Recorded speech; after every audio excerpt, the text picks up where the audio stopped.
दे ये खाया हैं कि हवा तो मान ले जाती है इसलिए आप सदा सोचते हैं यह आपसे मेरी पहली बात तो भैया आपसे पहला वचन मांग रही है आपको ये स्वस्थ ये वचन में लड़की आपसे कह रही है एक बच्चियों अब से आप बावली कूप तालाब आदि का निर्माण यज्ञ यात्रा उत्सव समस्त कार्य मेरी अनुमति के बिना ना करें। लड़की आपसे दूसरे वचन में कह रही है, आप बोलिए स्वस्ति। तीसरे वचन में लड़की आपसे कह रही है, हे पतिदेव व्रत उद्यापन दान आदि करना स्त्रियों का स्वाभाविक स्वस्ति। चौथे वचन में लड़की आपसे कह रही है, हे पतिदेव आप अपने पुरुष धर्म द्वारा जो भी धन कमा कर लाए बैल गाय आदि पशु अन्न द्रव्य सभी आप मुझे समर्पित करें।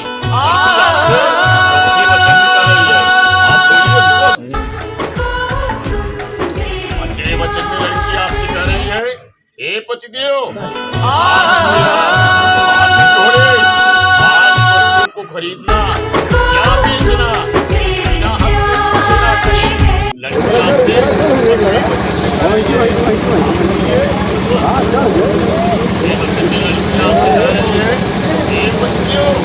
वहाँ के खड़े हो जाए तो आप हमको रत्न और सोने चांदी के धातुओं से बने अनेक प्रकार के आभूषण एवं चित्र विचित्र वस्त्रों को दें, उनको आप कभी लेने का लोभ ना करें।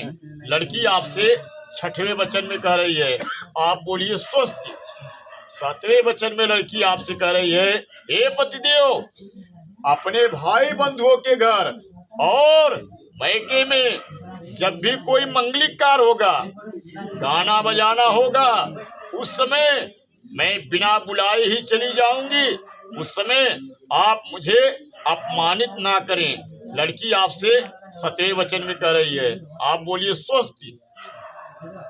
बेटा बाहर चला जाए, आप खड़ा हो जाइए भैया।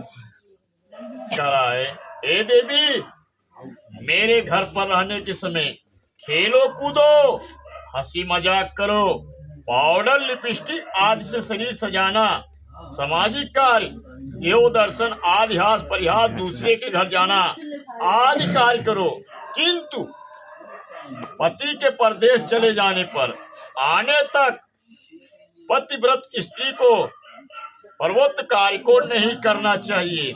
इसलिए मैं तुमको उपयुक्त नियमों का पालन करने हेतु सदा सचेत रहने के लिए उपदेश देता हूँ। लड़का आपसे जो पहला वचन मांग रहा है मंजूर है, आप बोलिए स्वस्थ। दूसरे वचन में लड़का आपसे कह रहा है, हे देवी तुम्हारे साथ इस मेरे विवाह में भगवान विष्णु अग्नि ब्राह्मणगण भाई बंधुगण और पचवे सूर्य या ध्रुव नक्षत्र साक्षी के रूप में है, इनके संचित में आज से तुम मेरी पत्नी हुई। लड़का जो दूसरा वचन आपसे मांग रहा है मंजूर है, आप बोलिए स्वस्थ। मूड़ी उठाए के ध्रुव तारा देख ला, तो आप दोनों देख लीजिए। ध्रुव तारा ही पढ़ा, वो साक्षी हैं। अगर हम सब झूठ बोल देंगे तो वो नहीं बोलेंगे, उनके साथ साक्षी में शादी हो रहा है। तीसरे वचन में लड़का आपसे कह रहा है, हे देवी तुम सदा अपना चित्त मेरे अनुकूल रखना और हमारी उचित आज्ञा का उल्लंघन नहीं करना।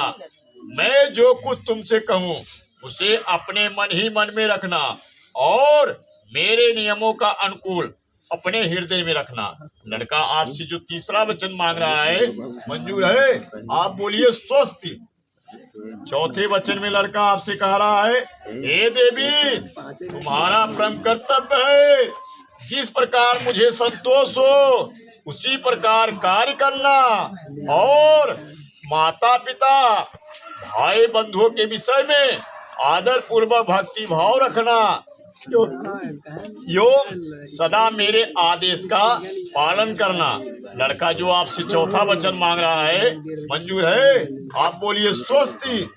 5वें वचन में लड़का आपसे कह रहा है, हे देवी, पत्नी के बिना गृह स्थान धर्म का पालन नहीं हो सकता, अतः तुम मेरी विश्वास पात स्वामिनी बनो। इन 5 श्लोकों को वर तथा आचार्य श्लोक कहें। लड़का जो आपसे 5वां वचन मांग रहा है, मंजूर है? आप बोलिए स्वस्ति। गठबंधन कर गया।